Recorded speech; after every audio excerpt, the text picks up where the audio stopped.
เตารีดของฟิลิปนะครับอาการเสียก็คือในส่วนของตัวไอ้น้ำไม่ออกนะครับอาการที่ลูกค้าแจ้งมานะครับ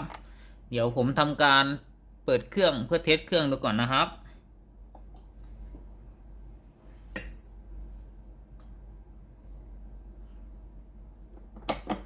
ลองสัมผัสดูในส่วนของตัวหน้าเตานะครับตัวนี้หน้าเตาร้อนปกตินะครับ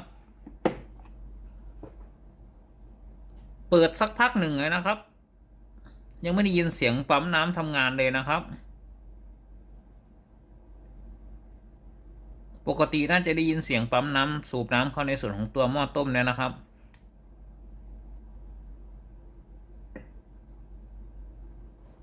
ไฟแสดงสถานะพร้อมใช้งานหยุดกระพริบนะครับเดี๋ยวผมลองกดปุ่มจ่ายไอ้น้ำดูนะครับได้ยินแต่เสียงวาล์วน้ำนะครับดังแต๊กๆอยู่นะครับแต่ไม่มีไอ้น้ำออกเลยนะครับ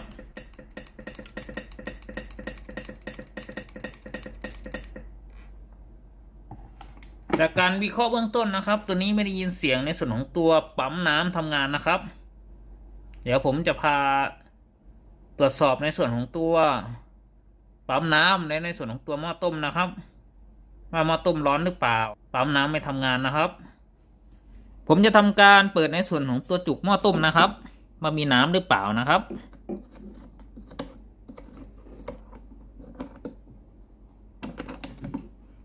ตัวนี้ไม่มีน้ำเลยนะครับผมจะทำการเสียบปลั๊กนะครับเพื่อเปิดเครื่องอีกรอบหนึ่งนะครับ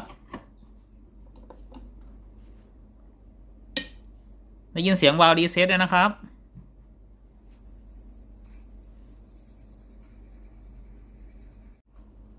สังเกตนะครับในส่วนของตัวหม้อต้มนะครับไม่มีความร้อนเลยนะครับปกติถ้าหม้อต้มร้อนไม่น่าจะเปิดนานถึงขนาดนี้นะครับน่าจะร้อนเนี่ยนะครับ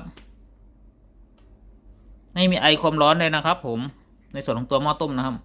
ถ้าหม้อต้มไม่ร้อนนะครับในส่วนของตัวปั๊มน้ำจะไม่สั่งปั๊มน้ำเข้าในส่วนของตัวหม้อต้มนะครับเพราะมีเซ็นเซอร์ NTC ตรวจสอบหม้อต้มอยู่นะครับตัวนี้ผมจะทำการแกะเครื่องนะครับเพื่อเช็คในส่วนของตัวหม้อต้มนะครับว่าทำไมหม้อต้มไม่ร้อนนะครับทำการถอดในส่วนของตัวโครงด่างของเครื่องนะครับ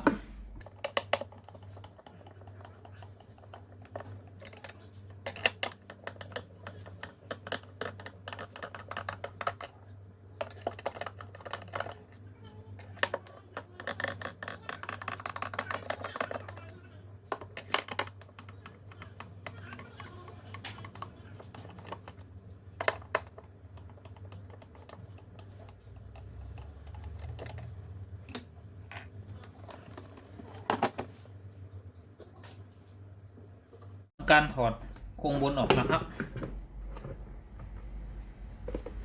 นำสายท่อน้ำออกนะครับ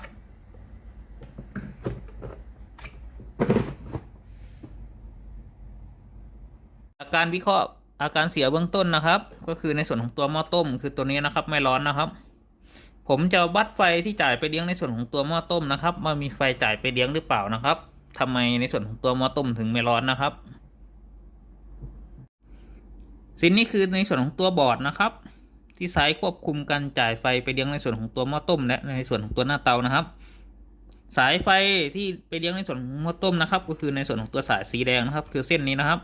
1 เส้นนะครับแล้วก็สายสีน้ำเงินนะครับคือในส่วนของตัวสายสีนี้นะครับสีน้ำเงินนะครับผมจะตั้งมิเตอร์อยู่ที่250 โวลต์ VAC นะครับวัด2 สายนี้นะครับจะทำการเปิดเครื่องนะครับจะต้องมีไฟไปเลี้ยงในส่วนของตัวหม้อต้มนะครับถ้าไม่มีก็แสดงว่าตัวบอร์ดควบคุมมีปัญหานะครับแต่ถ้ามีต้องมาเช็คในส่วนของตัวหม้อต้มนะครับว่าหม้อต้มขาดหรือเปล่าหรือเทอร์มินอลฟิลที่ใต้หม้อต้มขาดนะครับถึงไม่ร้อนนะครับตั้งมิเตอร์นะครับอยู่ที่250 โวลต์ VAC นะครับเพื่อวัดในส่วนของตัวไฟมาเลี้ยงในส่วนจับ2 ขานะครับขาสีน้ำเงิน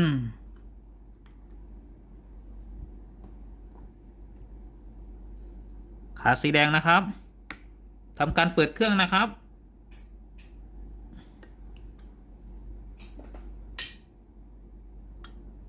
สังเกตเข็มมิเตอร์นะครับ บอร์ดสามารถจ่ายไฟ220โวลต์ไปเลี้ยงในส่วนของตัวหม้อต้มได้นะครับแต่ในส่วนของตัวหม้อต้มไม่ร้อนนะครับเดี๋ยวทำการเช็คในส่วนของตัวหม้อต้มนะครับทำการถอดในส่วนของตัวหม้อต้มออกจากวงจรนะครับเพื่อเช็คดูในส่วนของตัวหม้อต้มนะครับว่าเสียหรือเปล่านะครับผมถอดสายออกจากบอร์ดก่อนนะครับสายที่ไฟต่อไปเลี้ยงในส่วนของตัวหม้อต้มนะครับสายสีแดงนะครับสายสีน้ำเงินนะครับ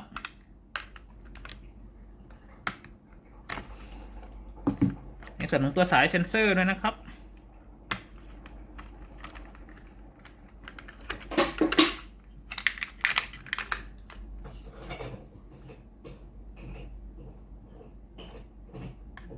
ต่อในส่วนของตัวน็อตนะครับ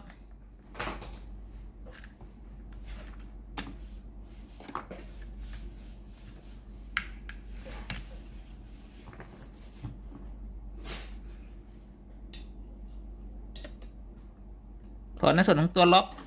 วาล์วน้ำถอดในส่วนของตัวสายท่อน้ำนะครับ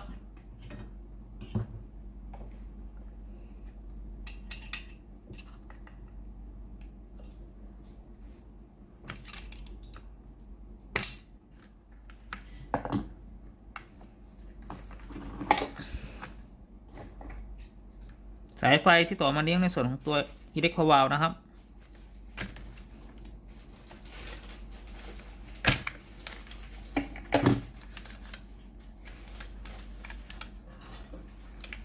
ถอดสายกาวออกด้วยครับ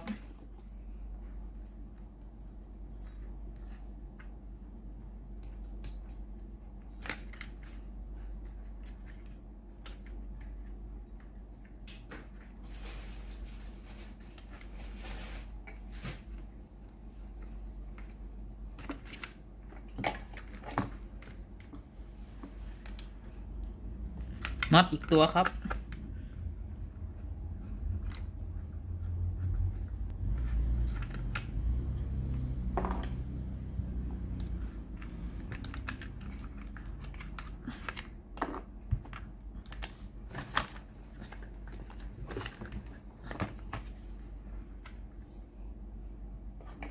ถอดน็อตอีกตัวนะครับฝั่งนี้นะครับ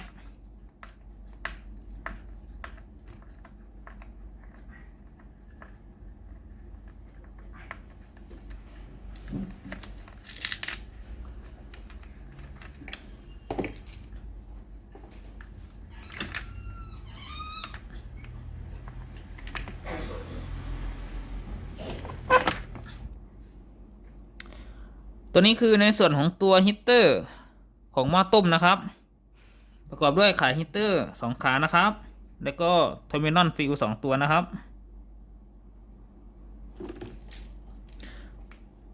ผมจะตั้งมิเตอร์นะครับอยู่ที่คูณ 10K นะครับผมจะวัดดูความต้านทานของตัวฮีตเตอร์นะครับว่าขาดหรือเปล่านะครับ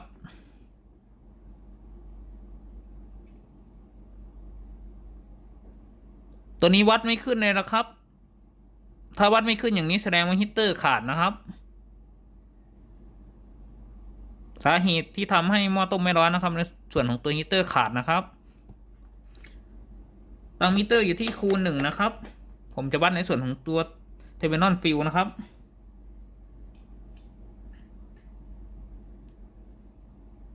ตัวนี้ไม่ขาดนะครับอีกตัวนะครับตัวนี้ก็ไม่ขาดนะครับก็แสดงว่าบอร์ดสามารถจ่ายไฟในส่วนของตัว2เส้นนะครับที่ผมวัดครั้งแรกนะครับไฟผ่านในส่วนของตัวเทอร์มินอลฟิล2ตัวไปเลี้ยงในส่วนของตัวฮีตเตอร์แต่ฮีตเตอร์ไม่ร้อนนะครับฮีตเตอร์หม้อต้มนะก็คือในส่วนของตัวหม้อต้มฮีตเตอร์ขาดเนี่ยนะครับผมจะทำการเปลี่ยนในส่วนของตัวหม้อต้มออกจากวงจรนะครับเดี๋ยวตัวนี้เอาคลิปล็อกออกก่อนนะครับเราจะใช้ในส่วนของตัวคลิปล็อกตัวเดิมนะครับ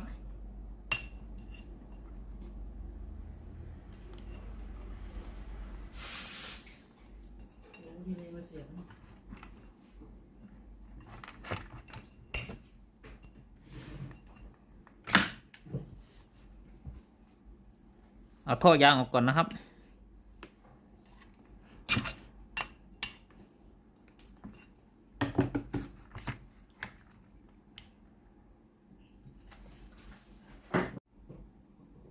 นำในส่วนของตัวหม้อต้มออกจากวงจรนะครับ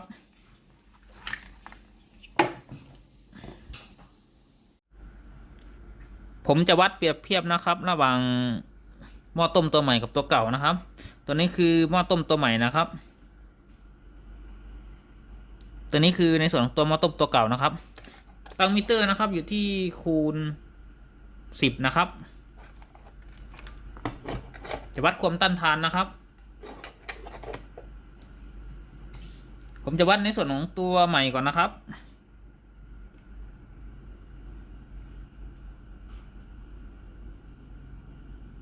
ตัวนี้มีความต้านทานนะครับสังเกตเข็มมิเตอร์นะครับขึ้นนะครับ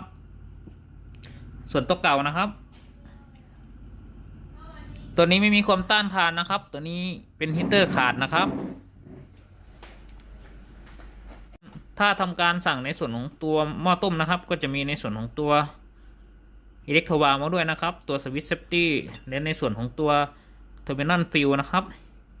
ขายพร้อมในส่วนของตัวหม้อต้มนะครับไม่มีแยกขายนะครับส่วนอิเล็กโทรวาล์วมีแยกขายนะครับจะทำการถอดในส่วนของตัวพลาสติกนะครับออกนะครับ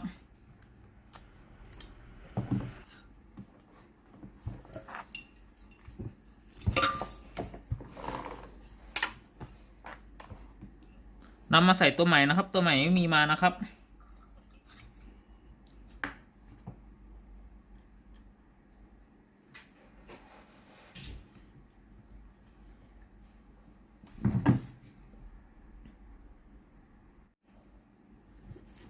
ผมจะใส่ในส่วนของตัวหม้อต้มเข้าไปในวงจรนะครับ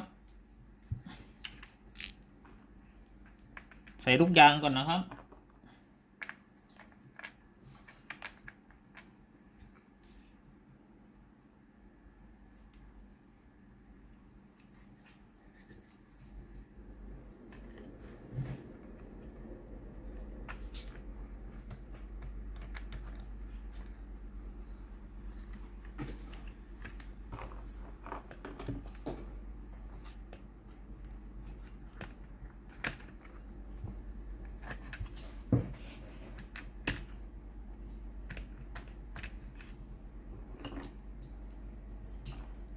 กันน็อตยึดในส่วนของตัวหม้อต้มนะครับ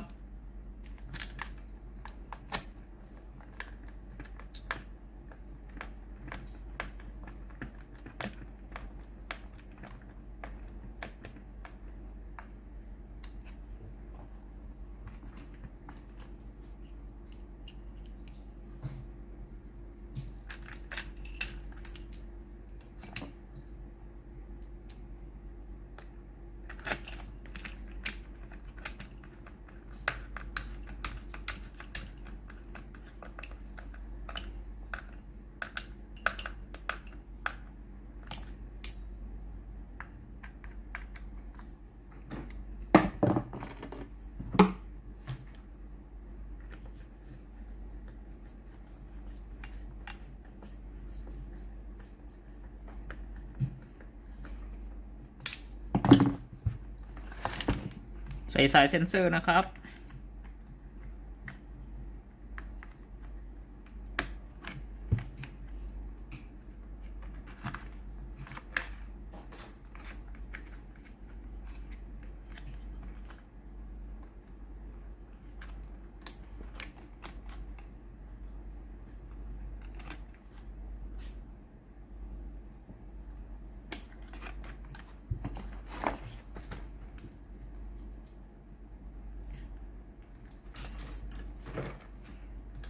ใส่สายท่อน้ำนะครับ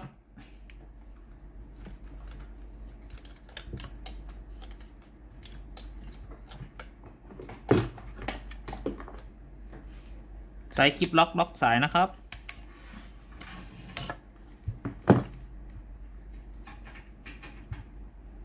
ใส่สายกาวครับ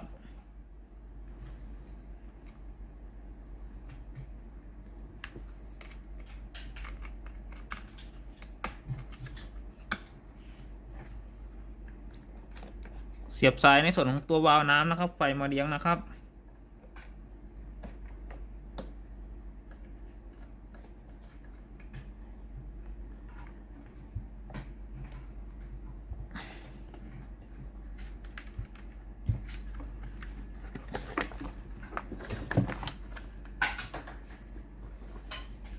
ใส่ในส่วนของตัวแคมล็อกสายนะครับ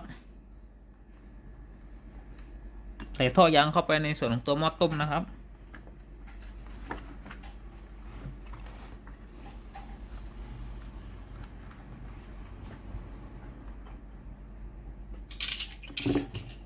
พันพลาสเทปนิดหน่อยนะครับ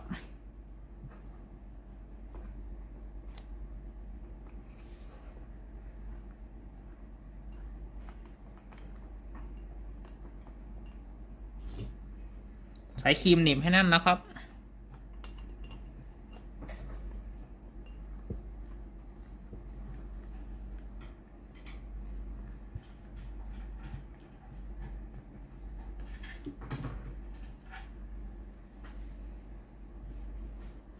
ประกอบเครื่องนะครับ ใส่ในส่วนของตัวท่อน้ำนะครับใส่น้ำย้อนกลับนะครับใส่ท่อบาร์เซฟตี้ด้วยนะครับตรวจเช็คอีกรอบหนึ่งนะครับทำการประกอบแทงน้ำนะครับ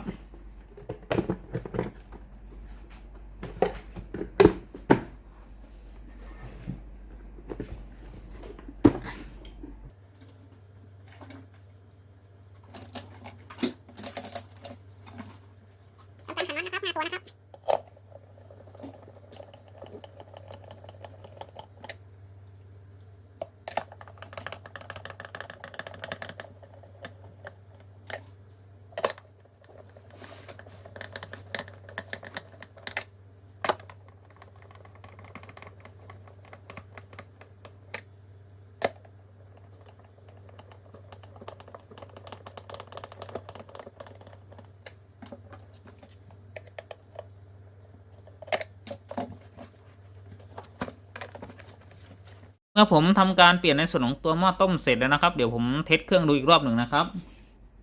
ทำการเปิดเครื่องนะครับ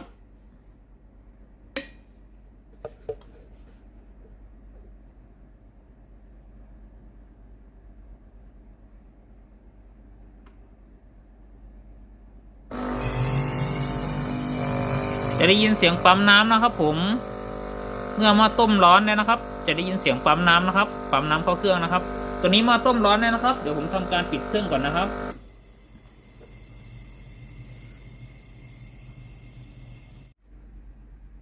ทำการเทสระบบไอ้น้ำอีกรอบหนึ่งนะครับทำการกดปุ่มจ่ายไอ้น้ำนะครับ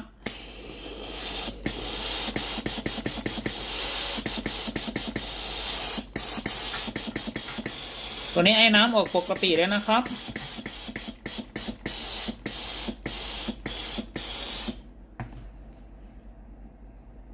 สรุปอาการเสียของเตารีดยี่ห้อฟินิปนะครับอาการไอ้น้ำไม่ออกนะครับมีมาต้มเสีย1ซินนะครับเสียในลักษณะในส่วนของตัวฮีเตอร์ขาดนะครับขอบคุณมากครับที่รับชมวิดีโอครับขอบคุณมากๆครับฝากกดไลค์กดแชร์กดติดตามด้วยนะครับ